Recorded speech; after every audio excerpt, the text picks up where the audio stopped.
రైతులకు నమస్కారం.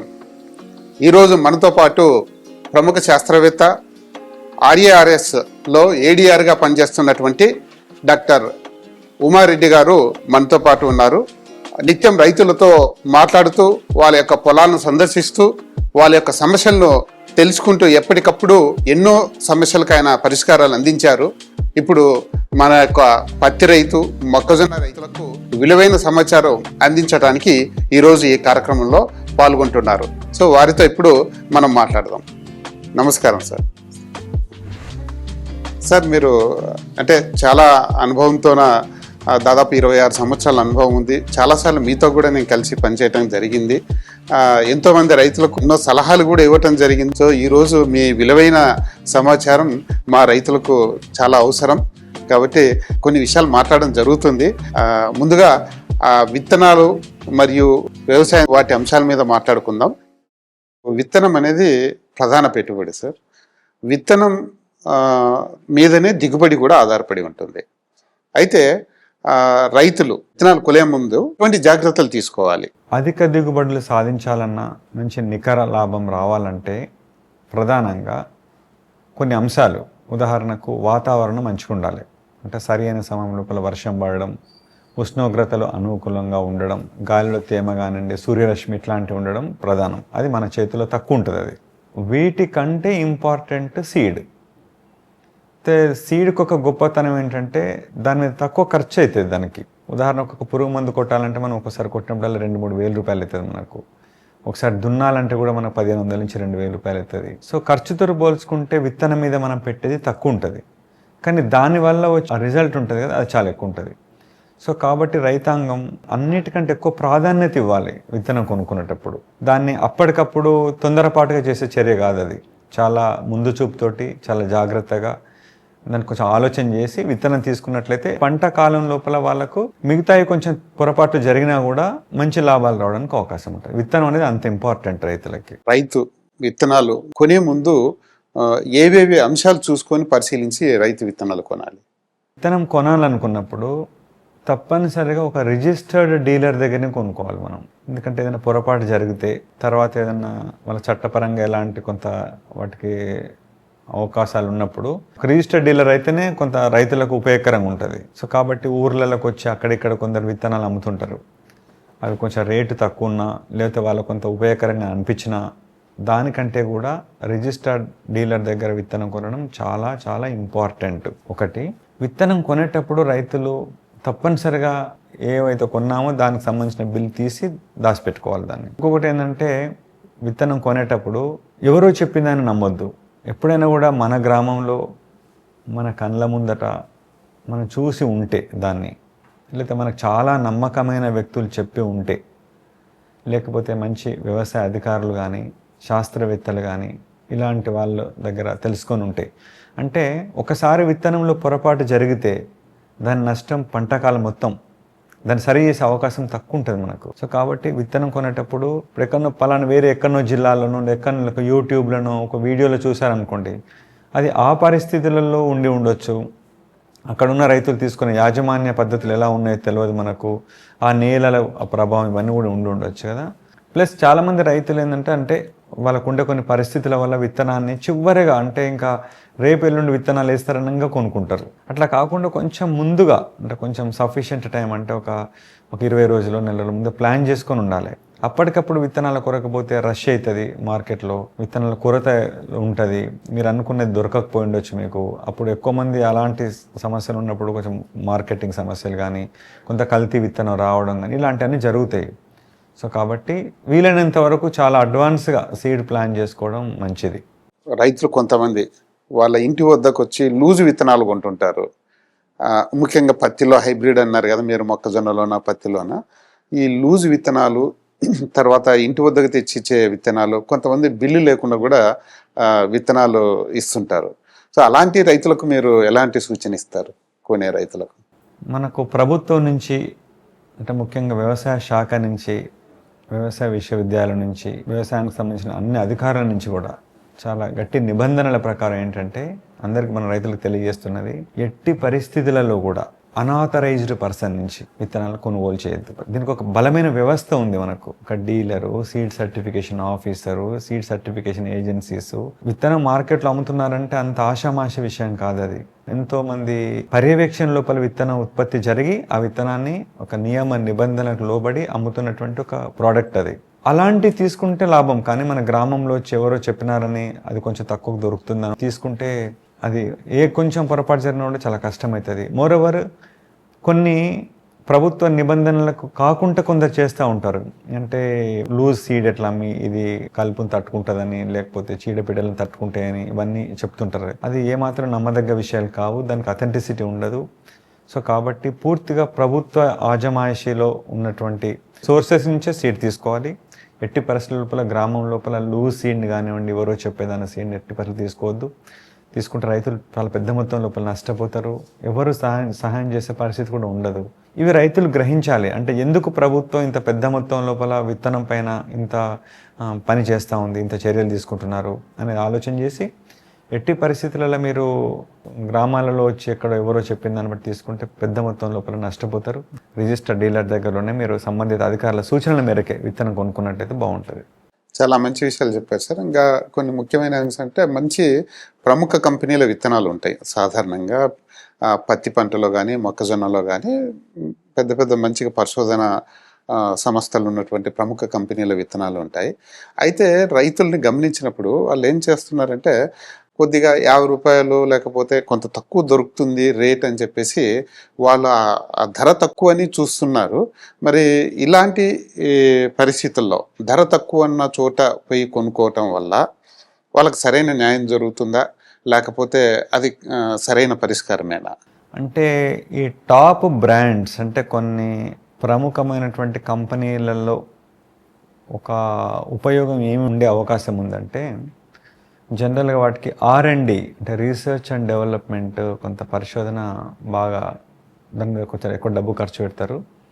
సో కాబట్టి వాళ్ళకు ఆ బ్యాకప్ ఉంటుంది, వాళ్ళకు అట్లాంటి అడ్వాంటేజ్ ఉండొచ్చు. కాబట్టి వాళ్ళ నుంచి కొన్ని మంచి హైబ్రిడ్స్ కానీ మంచి రకాలు కానీ వచ్చేయడానికి అవకాశం ఉంది. పెద్ద మొత్తం లోపల బాగా డిఫరెన్స్ ప్రైస్లు తేడా ఉన్నప్పుడు సరే రైతులు వాళ్ళకు ఉండే పరిస్థితులను బట్టి కొన్ని నిర్ణయాలు తీసుకోవచ్చు. కానీ ఒక తక్కువ మొత్తంలో 40 రూపాయలు 50 రూపాయలు తేడా అట్లా ఉన్నప్పుడు మనం జనరల్గా టాప్ బ్రాండ్స్ పోవడంలో ఒక అడ్వాంటేజ్ ఏంటంటే ఒక మంచి రీసెర్చ్ బ్యాకప్ ఉండేటువంటి అవకాశం ఉంది. నా విత్తనాలకు కొంచెం మిగతా వాటికంటే కూడా కొంత దిగుబడి ఎక్కువ రావడం కానీ, లేకపోతే చీడపీడలను తట్టుకునే సామర్థ్యం కానీ, లేదా పంట కాలం తక్కువగా ఉండడం కానీ, ఇలాంటి కొన్ని రకాల ఉండే పరిస్థితి ఉంటుంది. కానీ రైతులు ఫైనల్గా డిసిషన్ తీసుకుని రైతులే. బట్ ఇక్కడ రైతులు గుర్తుపెట్టుకోవాల్సింది ఏంటంటే, మీరు ఏ కంపెనీ విత్తనం కొన్నా, ఏ విత్తనం కొన్నా మొత్తం విత్తనమే కాదు, ఒక మొత్తం విత్తనం మీద ఆధారపడి ఉండదు పంట దిగుబడి అంతా కూడా. ఇంతకు మనం అనుకున్నాం తప్పనిసరిగా వాతావరణం బాగుండాలి, అనుకున్న సమయానికి వర్షం పడాలి, అనుకున్న మోతాదులో పడాలి, పగలు రాత్రి ఉష్ణోగ్రతలు బాగుండాలి, ముఖ్యంగా అనుకున్న సమయానికి విత్తనాలు మనం విత్తుకోగలగాలి. డేట్ ఆఫ్ సోయింగ్ అంటే విత్తుకునే సమయం కూడా ఒక వారం రోజులు తేడా వచ్చినా కూడా దిగుబడుల మీద బాగా ప్రభావం ఉంటుంది. ప్లస్ మనం ఎరువులను పురుగు మందులను వాడేటప్పుడు కూడా భూమిలో తేమ ఉండడం, సరైన సమయంలో వర్షం పడడం చాలా అవసరం. నేల రకాలు కూడా అంటే కొన్ని ప్రాంతాల లోపల మంచి బలమైన భూములు ఉండడం, లేదా భూమికి అనుకూలమైన పంటను మనం వేసి ఉండడం. ఉదాహరణకు మనకు ఎర్రచెలక ఉందనుకోండి, పత్తి వేసినాం అనుకోండి, మనం ఎంత మంచి యాజమాన్య పద్ధతులు పాటించినా, వాతావరణం ఎంత బాగున్నా, మనం ఎంత మంచి విత్తనాన్ని వాడినా కూడా లోతైన వేరు వ్యవస్థ కలిగిన క్రాప్ మనం వేస్తున్నది షాలో సాయిల్స్లో. సో కాబట్టి అనేక అంశాలు ఆధారపడి ఉంటాయి దిగుబడి మీద. డెఫినెట్గా విత్తనం చాలా ఇంపార్టెంట్. సో కాబట్టి రైతులు వాళ్ళకు ఉన్నటువంటి ఆర్థిక పరిస్థితులు దృష్టిలో పెట్టుకొని కొంచెం మనీ ఇట్లా పెద్ద డిఫరెన్స్ ఏం లేనుకున్నప్పుడు always it is better to go for top brands rather local brands. అంటే లోకల్ బ్రాండ్స్ మంచి కావని కాదు కానీ, బట్ జనరల్గా ఆ బ్యాకప్ ఉండే అవకాశం అయితే ఎక్కువ ఉంటుంది. ఒక కొత్త వెరైటీ వచ్చింది అనుకోండి, వాళ్ళకు కొంత పరిశోధన మీద కొంత డబ్బు ఖర్చు పెట్టి మంచిగా చేసే పరిస్థితి కూడా ఉంటుంది వాళ్ళకు. సో అది కూడా రైతులు దృష్టిలో పెట్టుకుంటే మంచిది. సార్, ఇటీవల మనం గమనించిన అంశం ఏమిటంటే, ఈ మధ్య హెచ్టి కాటన్ పత్తి విత్తనాలు బయట అమ్ముతున్నారని చెప్పేసి, అంటే దాన్ని గ్లైసిల్ సీడ్ అని లేకపోతే కలుపు గింజల పత్తి విత్తనాలు అని చెప్పేసి అని పేర్లతోన అమ్ముతున్నారు. కానీ అది ఎంతవరకు దాని మీద ప్రభుత్వం ఎలాంటి చర్యలు తీసుకుంటే అది నిజమేనా, లేకపోతే దానివల్ల ఎటువంటి ఇబ్బందులు ఉన్నాయి? జనరల్గా దానికి ప్రభుత్వం నుంచి మంచి ఖచ్చితమైన నిబంధనలు ఉన్నాయి. అంటే దాన్ని అమ్మొద్దు అని, కొనొద్దు అని. అమ్మినోళ్ళు కొన్నోళ్ళు ఇద్దరు శిక్షార్హులే. సో కాబట్టి దాని జోలికి పోకుండా ఉండడం మంచిది. అది పూర్తిగా అది ప్రభుత్వం నిషేధించబడ్డటువంటి విషయం అది. అంటే అది పరిశోధనలో ఉన్నది. దాని పట్ల ఇంకా చాలా జరగాల్సింది ఉంది. ఇంకా ఇప్పుడే మనం అది దాని గురించి చెప్పే పరిస్థితులు లేదు. కాబట్టి ఇలాంటి విషయాల పట్ల రైతులు మొగ్గు చూపకుండా హైబ్రిడ్ టోలరెన్స్ అనేటువంటి కాటన్ కాన్సెప్ట్ అనేది కంప్లీట్గా గవర్నమెంట్ బ్యాన్ చేసింది.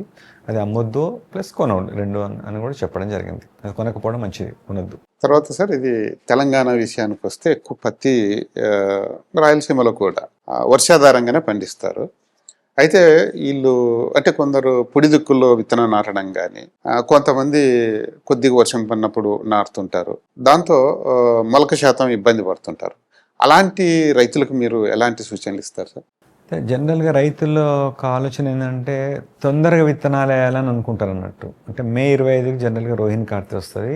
మొదటగా వేస్తే కొంచెం క్రాప్ బాగా వస్తుంది అనేటువంటి ఒక ఆలోచన ఉంటుంది రైతులకు. అది కొంత మేరకు కరెక్టే. కాకపోతే సఫిషియంట్ మాయిశ్చర్ అంటే సరి అయినటువంటి తేమ నేలలో లేనప్పుడు వేయడం అనేది చాలా ప్రమాదం.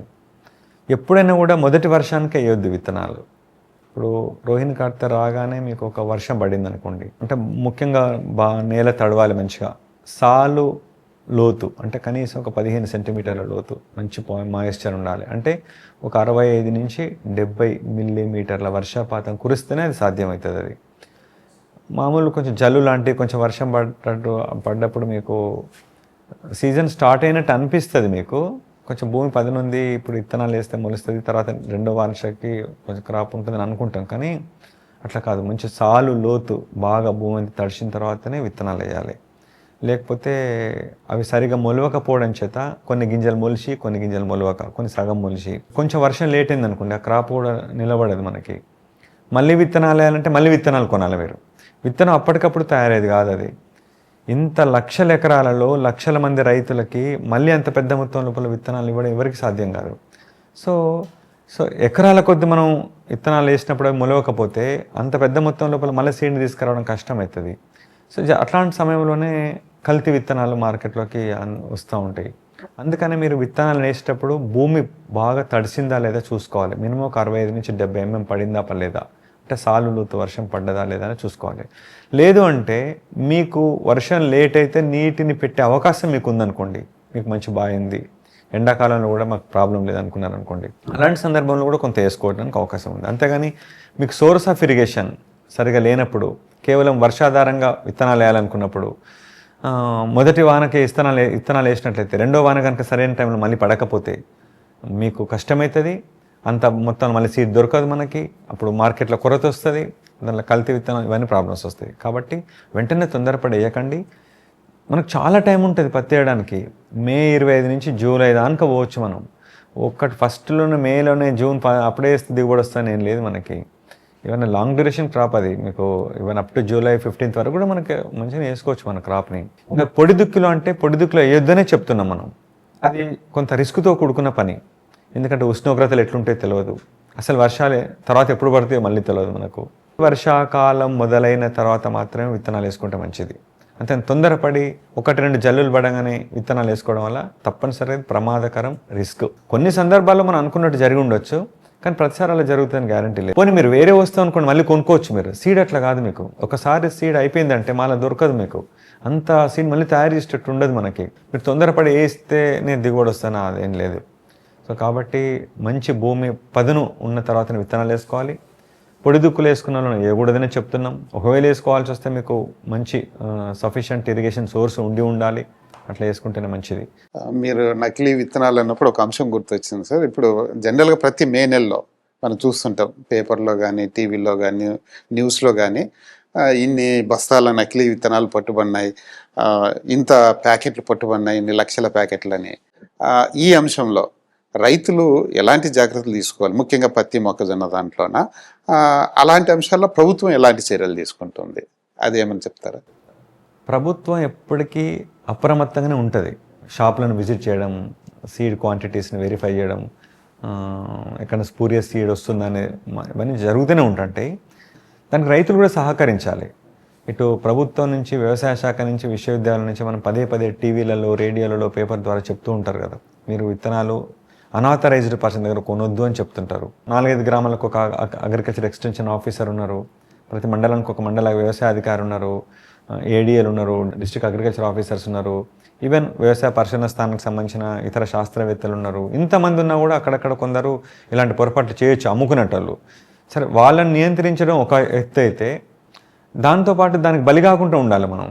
మనం పోయి పులినోట్లో తలకాయ పెట్టండి మనం కూడా వెళ్ళాం అనుకోండి అక్కడికి, అది కూడా మనకు కూడా ప్రమాదం కదా. అందుకని రైతులు కూడా ప్రభుత్వాన్ని నమ్ముకోవాలి, ప్రభుత్వ అధికారాన్ని నమ్మాలి, ప్రభుత్వ వ్యవస్థను నమ్మాలి. సో ప్రభుత్వం అనేది ఇప్పుడు రైతుల శ్రేయస్సు కోరుకునేది, రైతులకు మంచి జరగాలని కోరుకుంటారు. సో కాబట్టి మీరు కూడా ప్రభుత్వానికి సహకరించినట్లయితే ఆ పొరపాటు జరగకుండా ఉంటుంది. కొన్న తర్వాత ఇంకా వాళ్ళను అమ్మినోళ్ళని శిక్షించడం ఇదంతా అనేది తర్వాత జరిగే పని. తర్వాత ఇంకా అది టైం ప్రాసెస్, తర్వాత మీకు జరగాల్సిన నష్టం జరుగుతుంది, మళ్ళీ క్రాప్ వేసుకోలేరు మీరు, ఇవన్నీ ఉంటాయి. సో కాబట్టి ఎట్టి పరిస్థితులలో కూడా మీరు అస్సలకే అనాథరైజ్డ్ పర్సన్ దగ్గరికి వెళ్ళి విత్తనాలు కొనకండి. నకిలీ విత్తనాలను అరికట్టడంలో మీరు సహకరించడం అంటే మీరు చేయొద్దా పని, ప్లస్ ఎవరైనా చేస్తున్నట్టు మీకు తెలిసిందనుకోండి వెంటనే మీరు రిపోర్ట్ చేయాలి. ఎందుకంటే ప్రభుత్వం ప్రతి ఊర్లో, ప్రతి గ్రామంలో అందరి దగ్గర ఉండడం కుదరదు కదా మనకు. సో మన రెస్పాన్సిబిలిటీ కూడా, ఎవరైనా అలాంటి పని చేస్తున్నారని తెలిసినప్పుడు ఆ గ్రామంలో ఉండే యువ రైతులు కానివ్వండి, కొంచెం ప్రోగ్రెసివ్ కల్టివేటర్స్ కానివ్వండి, అందరి దగ్గర సెల్ ఫోన్స్ ఉన్నాయి, అందరికీ ఇప్పుడు ఆ మీడియా అందుబాటులో ఉంది. సో దగ్గర ఉన్న ఎవరికైనా తెలియజేసినట్టయితే వెంటనే వారిపైన చర్యలు తీసుకొని ఇతర రైతులు మోసపోకుండా ఉండేందుకు ప్రభుత్వానికి సహకరించిన వాళ్ళు అవుతారు. కాబట్టి ముఖ్యంగా రైతాంగమే అలాంటి వాళ్ళకి మోసపోవద్దని మనం పదే పదే కోరుకుంటున్నాం మనం. సో మీరు చెప్పిన చాలా విషయాలని మన గ్రోమర్లో కానీ ఖచ్చితంగా బిల్ ఇస్తారు, కంప్యూటరైజ్డ్ బిల్ ఇస్తారు. తర్వాత అన్ని ప్రముఖ కంపెనీల విత్తనాలే మన గ్రోమర్ కేంద్రంలో రైతులకు అందిస్తూ ఉంటాం. ఇప్పటి వరకు మీ విలువైన సమయాన్ని మా రైతుల కోసం, ముఖ్యంగా పత్తి, మొక్కజొన్న రైతులకు చాలా మంచి విషయాలు చెప్పారు సార్. విత్తనం పట్ల ఎట్లా జాగ్రత్త ఉండాలి, తర్వాత మంచి దిగుబడి కోసం ఎలాంటి అంశాలు చేపట్టాలని రైతులకు చక్కటి సమాచారం ఇచ్చారు. సో మీకు ధన్యవాదాలు తెలుపుకుంటున్నాను సార్. మీరే విన్నారు కదా, ఉమారెడ్డి సార్ గారు చక్కగా మనకు నాణ్యమైన విత్తనం చాలా ముఖ్యమైంది, విత్తనం కొనే ముందు ఖచ్చితంగా నమ్మకమైన వాళ్ళ దగ్గర కొనమని చెప్పారు, ఖచ్చితంగా బిల్లు ఉండమని చెప్పారు, బిల్లు దాచుకోవాలని చెప్పారు. అలాగే నకిలీ విత్తనాలు ఎవరైనా ప్రోత్సహిస్తే బాధ్యతగా మీరు కూడా సమాచారాన్ని ప్రభుత్వ దృష్టికి తీసుకొని రావాలని చెప్పారు, మంచి దిగుబడులు సాధించుకోవాలని చెప్పేసి సూచించారు. కాబట్టి మరింత సమాచారం కోసం మరొక వీడియోలో మనం మాట్లాడుకుందాం. నమస్కారం.